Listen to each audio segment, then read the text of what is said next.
Inilah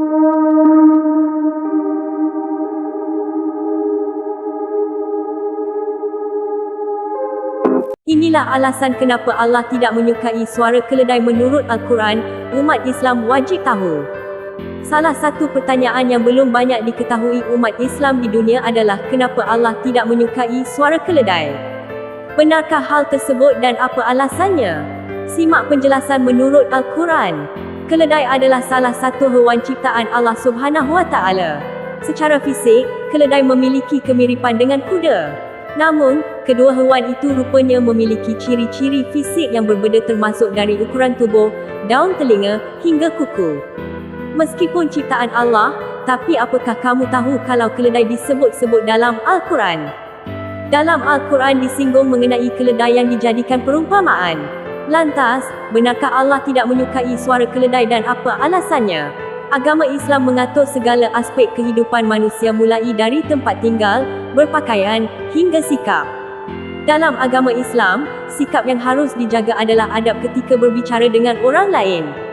Tak sedikit umat Islam yang berbicara keras, lantang, dan berteriak-teriak pada orang lain.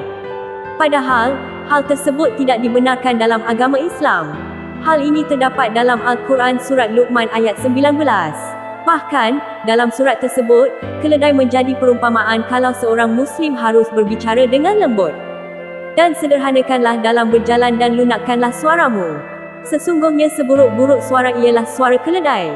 Quran Surah Luqman ayat 19. Berangkat dari ayat tersebut, sudah jelas alasan Allah tidak menyukai suara keledai. Dalam Al-Quran, Allah Subhanahu Wa Taala menyatakan bahawa seburuk-buruk suara adalah suara keledai. Akan tetapi, kenapa Allah tidak menyukai suara keledai? Alasannya, Allah memerintahkan umat Islam untuk tidak berlebihan dan tidak mengeraskan suaranya saat berbicara. Umat Islam diharuskan bersuara lembut kerana terdengar nyaman bagi mereka yang mendengarnya. Jadi, melalui surat Luqman ayat 19, keledai merupakan perumpamaan kerana memiliki suara yang meringkik seperti suara teriakan yang melengking dan mengganggu.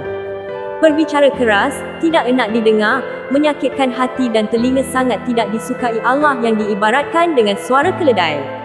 Menurut tafsir Ibnu Katsir 3/711, suara keledai menurut Islam adalah pertanda adanya setan. Apabila kalian mendengar suara kokokan ayam, maka mohonlah kepada Allah sebahagian dari karunia-Nya, dan apabila kalian mendengar suara lengkingan keledai, maka mohonlah perlindungan kepada Allah dari gangguan setan, kerana sesungguhnya keledai itu sedang melihat setan. Tafsir Ibnu Katsir 3/711. Jadi itulah kenapa suara keledai diyakini tidak disukai Allah. Semoga bermanfaat. Jangan lupa subscribe, like dan share ya. Sobat beriman. Wassalamualaikum warahmatullahi wabarakatuh.